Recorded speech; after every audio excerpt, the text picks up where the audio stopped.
የማህበረሰቡን የመክፈል አቅም ያላገናዘበ የትምህርት ቤት ክፍያ በሚያስከፍሉ የግል ትምህርት ቤቶች ህጋዊ እርምጃ ሊወሰድ እንደሚገባ የወላይታ ሶዶ ከተማ ምክር ቤት አባላት ጠየቁ። አዲስ ወደ ከተማ በተካለሉ ቀበሌያት የመንገድ ከፈታ፣ የንጹህ መጠጥ ውሃ፣ የመብራትና ሌሎች መሰረተ ልማቶች እንዲሟሉ የምክር ቤት አባላቱ ጠይቀዋል። የምክር ቤቱን ጉባኤ የተከታተለችው መቅደስ ሾሌ ዝርዝሩን ታቀርበዋለች። የወላይታ ሶዶ ከተማ ምክር ቤት ሁለተኛ ዙር 14ኛ የስራ ዘመን አንደኛ መደበኛ ጉባኤ የተሳተፉ የምክር ቤቱ አባላት የውዝፍ ዕዳ አመላለስ ዝቅተኛ መሆን የልማት ስራዎች ስለሚያደናቅፍ ትኩረት ሊሰጠው እንደሚገባና አዲስ ወደ ከተማው በተካለሉት ቀበሌዎች የመሰረተ ልማት ችግሮች እንዲቀረፉ ጠይቀዋል። ውዝፍ ዕዳ እንግዲህ ልማት የሚሰራው በገንዘብ ነው። በገንዘብ እስከሆነ ድረስ ማንኛው ውዝፍ ዕዳ በቶሎ ገቢ መሆን አለበት። ውዝፍ ዕዳ ገቢ ካልሆነ በስተቀር አንድ በእኛ ተረት አለ። አንድ ኢኮኖሚ ወይም አንድ በእጅ የተያዘ ነገር ቆይቶ ከመጣ ለግለሰቡ የመቅረት ሁኔታ አለ። ይሄ በገንዘብ የሚሰራ ነገር ስለሆነ በአስቸኳይ ገቢ መሆን መቻል አለበት። ገቢ ካልሆነ ደግሞ ለልማታችን ትልቅ እንቅፋት ስለሆነ በአስቸኳይ ገቢ ተደርጎ ወደ ልማት መካተት አለበት እላለሁ። በተለይ ከገጠር ወረዳ የተመለሱ ቀበሌያት ላይ የውሃ ችግር ከፍተኛ አለ። እኛው እንደኔ ቀበሌም ቢሆን ጉልጉላም ቢሆን ውሃ በቅርብ ነው ያለው። ነገር ግን የሚሰራ አካል መስራት ስላለበት ነው እኔ ያነሳሁት። ብዙ እየተቸገረ ነው። ባህያ ጭኖ የሚያመጣ ሰው አለ። ስለዚህ ቀጣይ ላይ ቢያንስ ለአንድ ቀበሌ ንጹህ መጠጥ ውሃ በየቀበሌ ቢሰጥ የሚል ሀሳብ ለማንሳት ስለፈለኩ ነው ይሄን ያነሳሁት። ይሄ መንገድም ቢሆን ከዚህ በፊት የተሰሩ መንገዶች እንግዲህ ተበርብሯል። በከተማው የህብረተሰቡን የመክፈል አቅም ያላገናዘበ የትምህርት ቤት ክፍያ በሚያስከፍሉ የግል ትምህርት ቤቶች ላይ የከተማ አስተዳደሩ ህጋዊ እርምጃ እንዲወስድና በጤናው ዘርፍ ያለው ችግር ሊፈታ እንደሚገባ የምክር ቤቱ አባላት አሳስበዋል። ግል ትምህርት ቤት ጋር ተያይዞ ባለው ላይ እውነት ባለቤት የለም በሚያስብል መልክ ነው እየሄደ ያለ። አምና ህዝቡ የከፈለው እጥፍ 110% ጨምሮ ቢትፈልጉ ክፈሉ ባትፈልጉ ወደ ሌላ ሂዱ የሚል ባለቤት የለም የሚል ህዝቡ በየቦታው ይጫዋል። ፒቲሽን ፈርሞ ሁሉ እስከ ፓርቲ ድረስ የመጣ ህዝብ ስላለ ነው የሚያነሳው። ቢምቢ በየአካባቢው ተዋልዳለች። ስለዚህ አካባቢውን መጀመሪያ ግለሰቡ አካባቢውን ማጽዳት አለበት። መጀመሪያ ግለሰቡ እንዲያጸዳ ደግሞ ማድረግ ከማን ነው የሚጠበቀው? ከአካባቢው ላይ ካለው ማህበረሰብ እርስ በርስ አካባቢያችን ጽዱ እናድርግ፣ ውብ እናድርግ፣ ቆሻሻን ማየት አንፈልግም የሚል ማህበረሰብ መኖር ይገባል። በከተማው ባለው የውዝፍ ዕዳ አመላለስ ላይ የሚታዩ ውስንነቶችን ለመቅረፍ በትኩረት ይሰራል ያሉት የወላይታ ሶዶ ከተማ ምክር ቤት ዋና አፈ ጉባኤ ወይዘሮ አልማዝ ባንጫ ለቀበሌ ምክር ቤቶች የሚያደርጉትን ድጋፍና ክትትል አጠናክረው እንደሚቀጥሉ ተናግረዋል። ዕዳ አመላለስ የምክር ቤቱ ትልቅ ኃላፊነትና ድርሻ አለው። ከዚህ አንጻር እንግዲህ በ2018 የተሻለ ስራ ተሰርቷል። ወደ 72% ከዚህ በፊት ሆኖ በማይታወቅ ሁኔታ በጥሩ ሁኔታ ክትትል ተደርጎ ተመልሷል።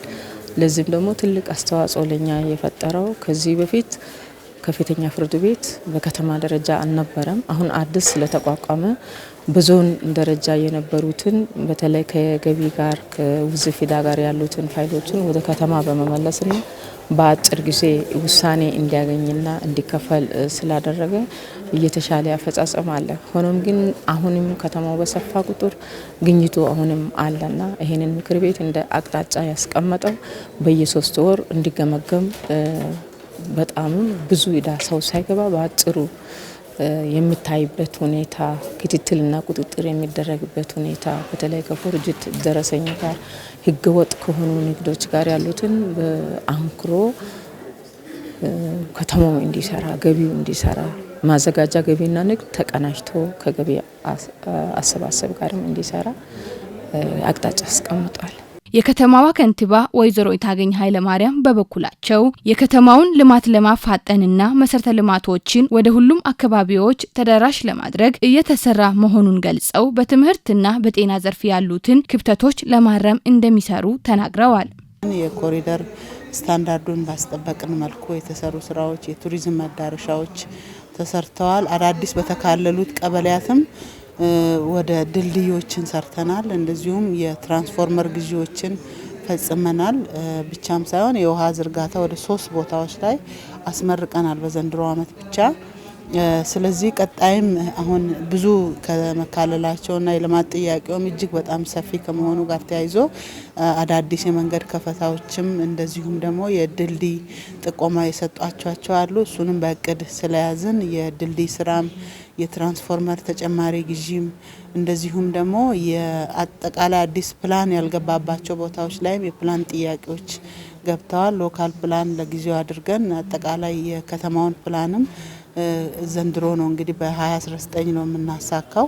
እሱን ጨምሮ ሌሎች የመሰረተ ልማት ጥያቄዎችም አሁንም ያልተዳረሱ ያልተፈቱ ጥያቄዎችን እንደየሴክተሮቻቸው ባህሪ ከህዝቡ የተነሱትን ሁሉ በእቅድ ይዘን ቀጣይ ለመፍታት ጥረት የምናደርግ ነው የሚሆነው። አሁን የግል ትምህርት ቤቶች ጋር ያለውን የዋጋ ጭማሪ ልየታ አድርገን እርምጃ እንወስዳለን።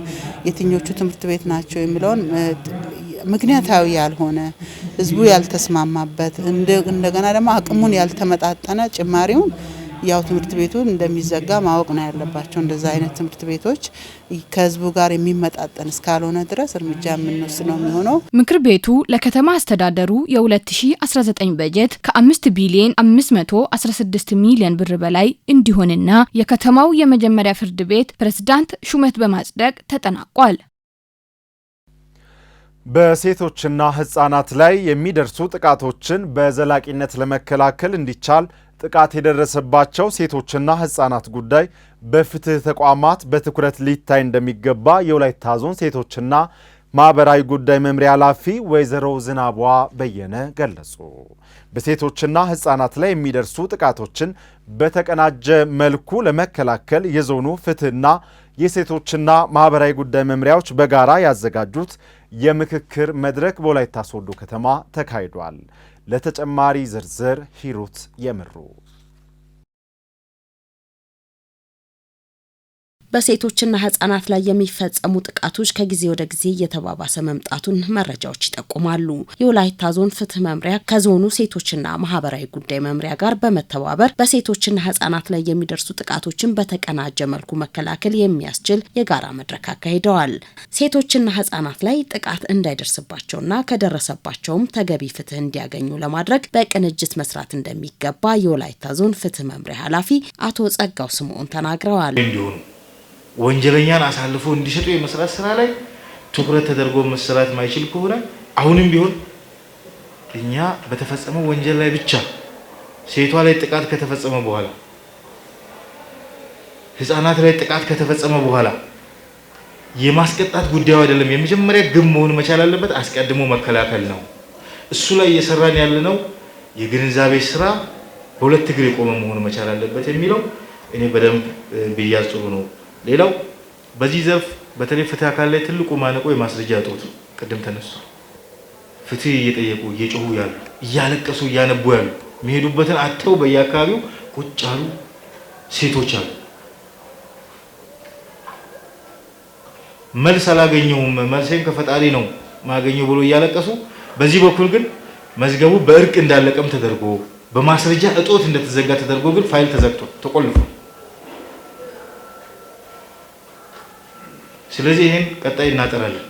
በሴቶችና ህጻናት ላይ የሚፈጸሙ ጥቃቶችን ለመከላከል ግንዛቤ ከመፍጠር ባሻገር ጥቃት ሲደርስባቸው ተገቢ የሆነ ፍትህ እንዲያገኙ ለማስቻል የፍትህ ተቋማት ቅንጅታዊ ስራ እንደሚያስፈልግ የተናገሩት የወላይታ ዞን ሴቶችና ማህበራዊ ጉዳይ መምሪያ ኃላፊ ወይዘሮ ዝናቧ በየነ በህግ የተያዙ ጉዳዮች በአጭር ጊዜ ውሳኔ እንዲያገኙ የፍትህ አካላት ቁርጠኛ መሆን አለባቸው ብለዋል። ወደ 187 ኬዝ ነው በበጀት ዓመቱ የተስተናገደው። የወላይታ ሶዶ ሳይኖር ወረዳ መዋቅር ለብቻ በየቁጥር እኛ እንወስዳለን። በእርግጥ ግን ቀላል የሚባል ቁጥር አይደለም። ይሄ የህፃናቶች ኬዝ ሳይኖር ማለት ነው። ከዚህ ውስጥ 120 የመድፈር ወንጀል ጥቃትን ለመከላከል በልዩ ትኩረት በ2019 ዓመተ ምህረት ታቅዶ ካልተሰራ በስተቀር ይሄን ቁጥር መቀነስ አንችልም። ካልተሰራ ኃላፊነት የተሰጠው ሴክተር መስሪያ ቤቱ ከሚመለከተው አካል ጋር በተቻለ መጠን ገፋ አድርጎ እንደው ልዩ ትኩረት ሰጥቶ ቢሰራ መልካም ነው የሚል ሐሳብ ስላለኝ ማለት ነው።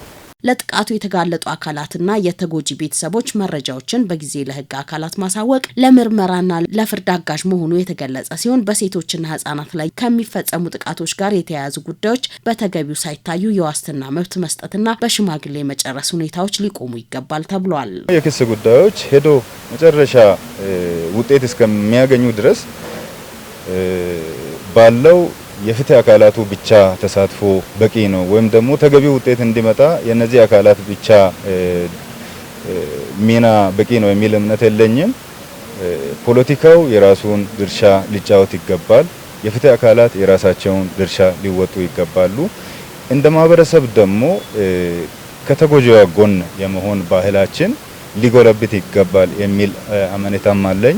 ትኩረት አድርጎ መስራት ያለባቸው ተቋም አንደኛው አቃቤ ሕግና ፖሊስ ነው። ግን ብዙ ጊዜ ቀበሌው ጋር እየገቡ ያለ ስልጣን እዛ ካቆዩ በኋላ ምርመራ ጊዜ አልፎ ተበላሽቶ ጥቃቷ የደረሰባት ሴት 4 ቀን 5 ቀን ከቆየች በኋላ ማምጣት አለ። ስለዚህ እንደተፈጠረ ወደ ጤና ተቋም እንደገና ወደ ፍትህ አካላት ቶሎ በማድረስ መረጃውን ወንጀል ምርመራ እንዲደረግ የህግ በላይነት እንዲከበር የማድረግ ስራ እንዲሰራ ነው ማሳሰብ። በሴቶችና ህጻናት ላይ የተፈጸሙ የጥቃት ወንጀል ጉዳዮች በልዩ ችሎት የሚታዩ መሆኑ የተገለጸ ሲሆን በአሰቃቂ ሁኔታ ህጻናት ላይ ጥቃት የፈጸሙ ግለሰቦች ጉዳይ ውሳኔ ሳያገኝ መጓተትና የሚመጥን ፍትህ አለመስጠት ሊቀረፍ እንደሚገባም ተመላክቷል።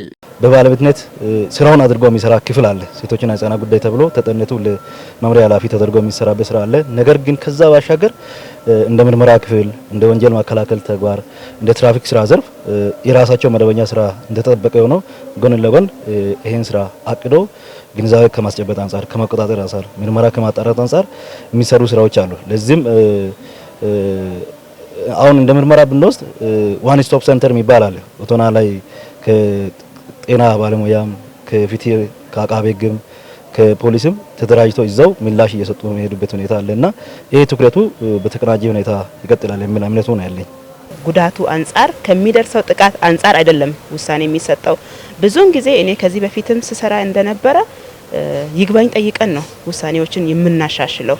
ወረዳ ላይ በብዛት የሚሰጡ ፍትህ ውሳኔዎች ትክክል አይደሉም። ይሄ ደግሞ መሻሻል መስተካከል አለበት።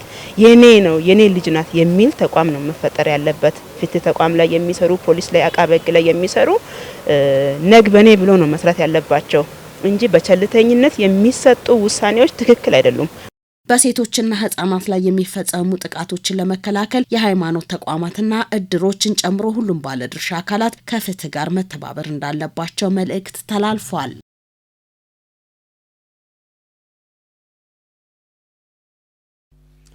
የተማረ የሰው ኃይል ለማፍራት መንግስት የግል ባለሀብቶችና ምሁራንን በማቀናጀት ጥራት ያለው ትምህርት እንዲሰጥ ምቹ ሁኔታ መፍጠሩን ሪፍት ቫሊ ዩኒቨርሲቲ የወላይታ ሶዶ ካምፓስ አስታወቀ።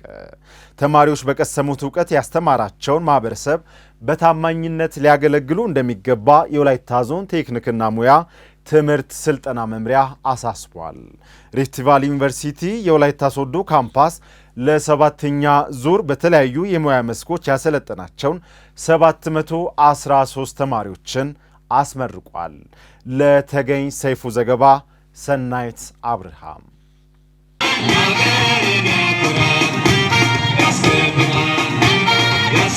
ትምህርት የአንድን ግለሰብ ሕይወት ከመቀየር ባለፈ ለሀገር እድገት፣ ለኢኮኖሚ ለውጥ፣ ለማህበራዊ፣ ፖለቲካዊ እንዲሁም ለቴክኖሎጂ መሻሻል ቁልፍ ሚና እንደሚጫወት ይታመናል። ለዚህም መንግስት በራሱ ከሚያስገነባቸው የትምህርት ተቋማት በተጨማሪ በእውቀትና በሀብት ፈርጠም ያሉ ግለሰቦችን በማቀናጀት በትምህርት ልማትና ጥራት ላይ በትኩረት ሲሰራ ቆይቷል። ከነዚህ የግል ትምህርት ተቋማት መካከል አንዱ የሆነው ሪፍት ቫሊ ዩኒቨርሲቲ ላለፉት 26 ዓመታት በሺዎች የሚቆጠሩ ዜጎች ያፈራ ሲሆን ከ50 በላይ ካምፓሶችን በመገንባትና ተደራሽነቱን በማስፋት ተማሪዎችንና ወላጆችን ተጠቃሚ ማድረግ ችሏል።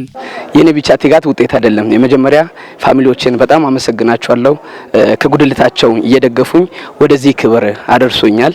ሲቀጥል ደግሞ ትምህርት ቤቱ ሙሉ ኃይሉን አሟጦ ለተማሪዎች በመስጠትና እንዲሁም ደግሞ መጠቀም ያለብን እንግዲህ ከቴክኖሎጂው ጋር በመሄዱ ረገድ ባለው የተለያዩ ቴክኖሎጂዎችን ኮምፒውተሮችን በተለያየ ነገር በመጠቀም አሁን የደረሰበት ትምህርት ካርኩለሙ ያለበትን እንትን በዚሁ ልክ ለመድረስ የትምህርት ቤትም ድጋፍ አለ። ያንኑን በጣም አመሰግናቸዋለሁ። በምንጓዝበት መንገድ ሁሉ ትንሽ ድካም አለ፣ ቻሌንጅም አለ።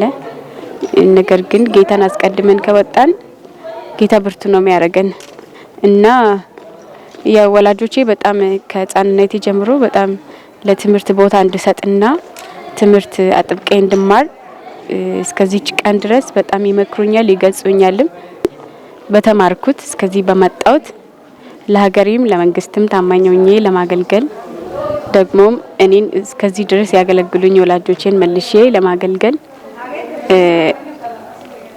እጥራለሁ። ዩኒቨርሲቲው በወላይታ ሶዶ ካምፓስ ባካሄደው 7ኛ ዙር የምረቃ ስነ ስርዓት በተለያዩ የሙያ መስኮች አሰልጥኖ ያዘጋጃቸውን 713 ተመራቂዎች በደማቅ ሁኔታ ማስመረቁን የገለጹት የካምፓሱ ዲን አቶ ማርቆስ ባንጫ ናቸው። ከተመራቂዎች መካከል 416ቱ በቴክኒክና ሙያ ትምህርትና ስልጠና የቀሩት 297ቱ ደግሞ በመጀመሪያ ዲግሪ ፕሮግራም ትምህርታቸውን ያጠናቀቁ መሆናቸው ተገልጿል። መንግስት በሰጠን እውቅና መሰረት እያሰለጠንን ቆይተን ዛሬ በቴክኒክና ሙያ ፕሮግራሞች 416 ተማሪዎችን በዲግሪ ፕሮግራሞች ደግሞ 297 ተማሪዎችን አስመርቀናል። ለተለያዩ የስራ ፈጠራዎችን ከመሳተፍ አንፃር ዓለም ምን ትመስላለች የሚለውን በራሱ አይቶ ከዛ በኋላ ለነገ ራሱን እንዲያበቃ የሚሰለጥንበት ስለሆነ በዚሁ ደረጃ እየሰለጠኑ ቆይቷል። ከዚህም በተጨማሪ በትምህርትና ስልጠና በተለይም በሙያቸው ለነገ የተሻሉ ተማሪዎች እንዲሆኑ ብቁ መምህራን አሉን፣ ያስተማሯቸው ብቁ ግብዓቶች አሉ፣ ብቁ ክፍሎች አሉ። የሪፍት ቫሊ ዩኒቨርሲቲ አካዳሚክ ጉዳዮች ምክትል ፕሬዝዳንት ዶክተር ጋዲሳ በቀለ በምረቃው ወቅት እንደገለጹት ዘመኑን የዋጀና በዓለም አቀፍ ደረጃ ተወዳዳሪ የሆነ የሰው ኃይል ለማፍራት መንግስት ከግል ባለሀብቶችና ከምሁራን ጋር በመቀናጀት ጥራትን ማዕከል ያደረገ የትምህርት አገልግሎት እየሰጠ ይገኛል። ዘመኑን የዋጀና በዓለም ደረጃ ብቁና ተወዳዳሪ የሆነ የተማሪ የሰው ኃይልን ለማፍራት የትምህርት አግባብነትና ጥራት ያማከለ በርካታ ስራዎች እየተከናወኑ ስለመሆናቸው አያጠያይቅም። የግል ባለሀብት ያላቸው አንጡራ ሀብት በማቀናጀት በትምህርት ልማት ውስጥ እንዲሳተፉ በርካታ የፖሊሲ የመመሪያ ዝግጅቶችን በማድረግ ለግሉ ዘርፍ ተሳትፎ አሳይ ሁኔታዎችን በመፈጠሩ በተለያዩ ምክንያቶች በመንግስት ከፍተኛ ትምህርት ተቋማት ገብቶ መማር ላልቻሉ በብዙ መቶ ሺህ የሚቆጠሩ ዜጎችን የትምህርት ዕድል ከፈጠሩ ቀደምት የግል ከፍተኛ ተቋማት መካከል የሪፍት ቫሊ ዩኒቨርሲቲ አንዱና ብቸኛ ሳይሆን አያሌ ዜጎችን አስተምሮ ለራሳቸውና ለሀገራቸው ብቁ መሆን ያስቻለ ስመጥር ተቋም። በሌላ በኩል የወላይታ ዞን ቴክኒክና ሙያ ትምህርትና ስልጠና መምሪያ ተወካይ አቶ ጥላሁን ኃይሌ ተመራቂዎች የቀሰሙትን እውቀትና ክህሎት በተግባር ላይ በማዋል ማህበረሰቡንና መንግስትን በሁሉም ዘርፍ በታማኝነትና በቅንነት ማገልገል እንዳለባቸው አሳስበዋል። ለሙያችሁ ታማኝ ሁኑ። በየቀኑ ራሳችሁን በእውቀትና በክህሎት አሳድጉ። ስኬት አንድ ቀን የሚገኝ ሳይሆን በተከታታይ ጥረት የሚገነባ መሆኑን አትርሱ። የትምህርትና ስልጠና ኮሌጅ ቆይታችሁ እንደተገነዘባችሁት የትምህርትና ስልጠና ኮሌጅ ተመራቂዎች በሰለጠኑበት ሙያ በመደራጀት በመጀመሪያ አማራጭ በራስ የስራ ዕድል የሚፈጥር፣ በሁለተኛ አማራጭ በኢንዱስትሪዎች የስራ ዕድል የሚፈጠርለትና በሶስተኛ አማራጭ በመንግስት የስራ ተቋማት የሚቀጠር እንዲሆን ይፈለጋል። ስለዚህ በተገኘው አማራጭ ተወዳዳሪና ብቁ በመሆን በስልጠና ያገኛችሁትን እውቀትና ክህሎት ወደ ተግባር እንድትቀይሩ አድራ እያልኩ ቀጣዩ ጊዜ ስራ አጥና ስራ ፈላጊ የምትሆኑበት ሳይሆን ስራ ፈጣሪ የምትሆኑበት ጊዜ እንዲሆን እመኛለሁ።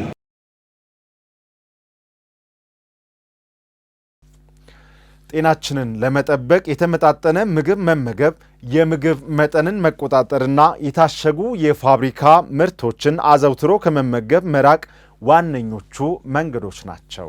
የዕለት ተዕለት አመጋገብን በማስተካከል የተመጣጠነ ምግብ መመገብ ለጤና በጣም አስፈላጊ ነው። አብኔዘር አበራ ጤናችንን በምግብ ለመጠበቅ የሚያግዝ የአመጋገብ ስርዓትን በዘገባው ይጠቁመናል። ጤናችንን በምግብ ለመጠበቅ የተመጣጠነ ምግብ መመገብ፣ የምግብ መጠንን መቆጣጠርና ከተሻሻሉ ምግቦች መራቅ ዋነኞቹ መንገዶች ናቸው። ይህም ሲባል የዕለት ተዕለት አመጋገብን ለማስተካከል የተመጣጠነ ምግብ ወይም ባላንስድ ዳይት መመገብ አስፈላጊ ነው። በተለይ አትክልትና ፍራፍሬ ድርሻ ከፍተኛ ይሁን። ያልተቀነባበሩ ጥራጥሬዎች እንደ ገብስ፣ አጃ፣ ማሽላ መጠቀም አስፈላጊ ነው። ከዚህ ባለፈ ንጹህ ፕሮቲን እንደ ባቄላ፣ ምስር፣ ዶሮ፣ አሳ ማዘውተር ይመከራል። ከቅባቶች ደግሞ ጤናማ ቅባቶችን እንደ አቮካዶ፣ ለውዝ፣ የወይራ ዘይት ይምረጡ። ሌላው ጤናችንን በምግብ ለመጠበቅ ማድረግ ያለብን ነገሮች ጤናችንን ሊያውኩ የሚችሉ ምግቦችን መቀነስ ይኖርብናል። ለምሳሌ የታሸጉ ምግቦችን በውስጣቸው ካለው ከፍተኛ የኬሚካል ክምችት የተነሳ መቀነስ አስፈላጊ እርምጃ ነው። እንዲሁም ስኳርና ጣፋጭ መጠጦችን ሙሉ በሙሉ መውሰድ አያስፈልግም። በተጨማሪም ጨው በብዛት መጠቀም ለደም ግፊት ስለሚያጋልጥ አጠቃቀሙን መገደብ ጤናን ይጠብቃል። ቅባት የበዛባቸውና በዘይት የተጠበሱ ምግቦችንም ማግለል አስፈላጊ ነው። የኑሮ ዘይቤ ልምዶችን ማሻሻልና መቀየር ሌላው ጤናችንን በምግብ ለመጠበቅ ወሳኝ እርምጃ ነው። ይህ ሲባል ማድረግና መለማመድ ያለብን በቂ ውሃ በቀን ከ2 እስከ 3 ሊትር መጠጣት ወሳኝ ጉዳይ ነው። ምግብን በሳቱ መመገብ ለስርዓተ ለውጥ ወይም ሜታቦሊዝም ይጠቅማል።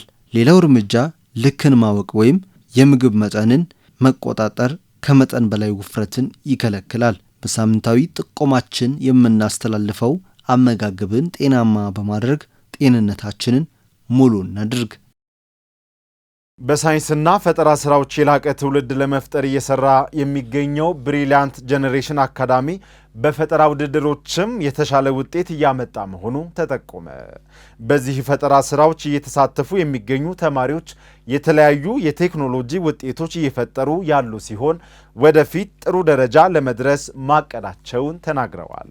የወላይታ ሶዶ ከተማ አስተዳደርም ትምህርት ቤቱ በመማር ማስተማር የነቃ ትውልድ እንዲያወጣ የማስፋፊያ ቦታ ድጋፍ ከማድረግ በተጨማሪ በፈጠራ ውድድሮች እንዲሳተፉ እድል እያመቻቸ እንደሆነም ተገልጿል። ለአዲሱ ተፈራ ዘገባ ትሁን ዘለቀ።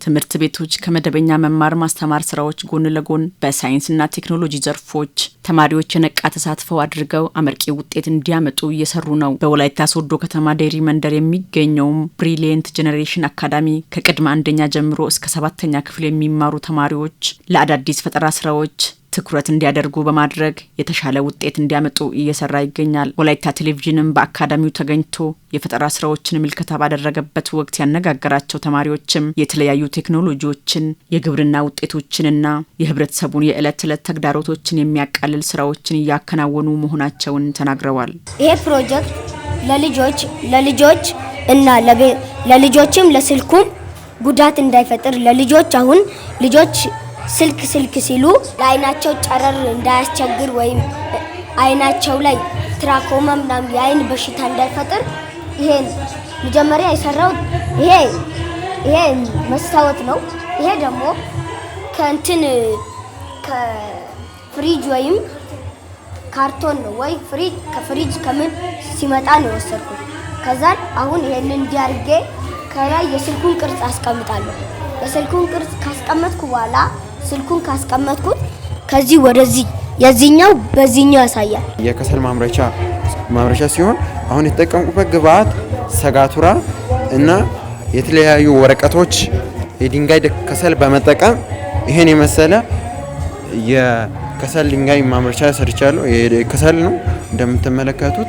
ይሄ አንዱ ከሰል ከ4 ከ5 በላይ ምግብ ያበስላል። አንዱ ከሰል በጣም ይቆያል።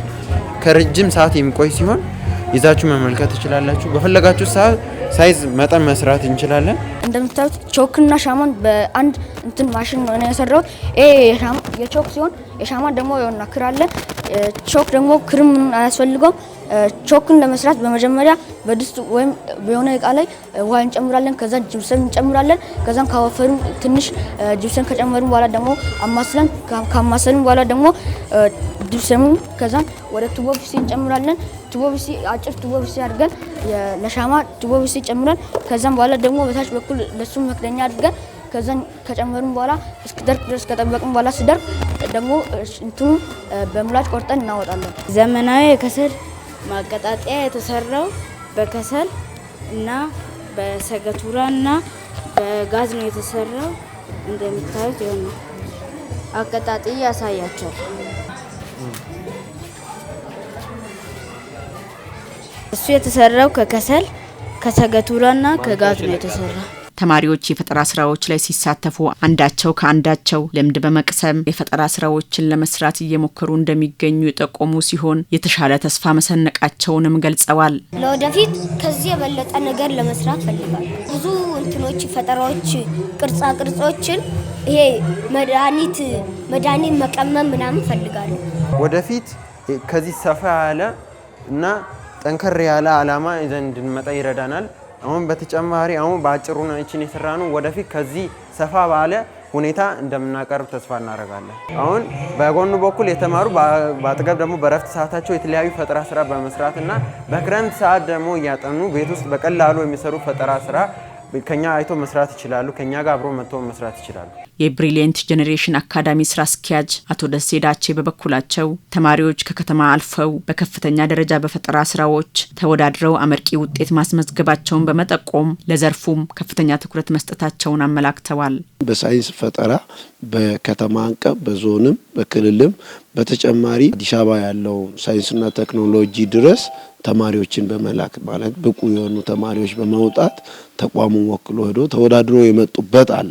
ይህም ዘንድሮ በተካሄደው በ2018 የሶዶ ከተማ ትምህርት መምሪያ ባዘጋጀው 28 ትምህርት ቤቶች ከተዘጋጀው መሃል ከ28 ትምህርት ቤቶች ትምህርት ቤታችን ሁለተኛ የወጣበት ከ25ቱ ትምህርት ቤቶች እነዚህ ልጆች ሁለተኛና ሶስተኛ ወጥቶ በመምህራን አንደኛ ወጥተን ከ1 እስከ 7 ያሉ ሰርተፍኬቶችን ያገኘንበት አመት ነው። በወቅቱ በመስክ ምልከታው የተገኙት የወላይታ ሶዶ ከተማ ከንቲባ ልዩ አማካሪ አቶ ፍስሐ ጸጋዬ ተማሪዎች እየሰሩ ያሉት የፈጠራ ስራዎች የሚበረታታ መሆኑን በመግለጽ ለሌሎችም ትምህርት ስለሚሆን መጠናከር አለበት ብለዋል። ሰው 200 ካሬ ሜትር ቦታ ላይ ዶሮ ላረባ እንዴት ይችላል ይላል። ግን በአንድ ሳጥን ውስጥ ዶሮዎችን እንዴት ማርባት እንደምንችል እነኚህ ህጻናት ልጆች አሳይተውናል፣ በዘመናዊ መንገድ ማለት ነው።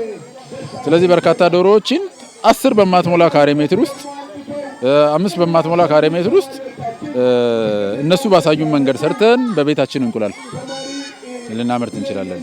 ይሄ በጣም ትንሽ በሆነ ቦታ ላይ የጓሮ አትክልትን እንዴት ማምረት እንችላለን የሚለውን ነገር አሳይተውናል። ሌሎች አሁን የሚቀጣጥሉ ነገሮች ለረጅም ሰዓት የሚቆይ ከሰል አንድ ጊዜ ተቀጣጥሎ ረጅም ጊዜ የሚቆይ ከሰል ጥቃቅን ማቴሪያል የሰሩትን አይተናል። ስለዚህ እነኚህ ነገሮች በጣም የሚበረታቱ ናቸው። ከአምና ዘንድሮ በጣም ተሽለዋል። በሚቀጥለው ዓመት ሊበረታቱ ይገባል። ልጆች ነገ በፈጠራ ውጤቶች የተሻለ ደረጃ እንዲደርሱ በትምህርት ቤቶች የማነሳሳትና ክህሎታቸውን እንዲያውቁ የማድረግ ስራዎች ትኩረት መሰጠት ይገባል ተብሏል።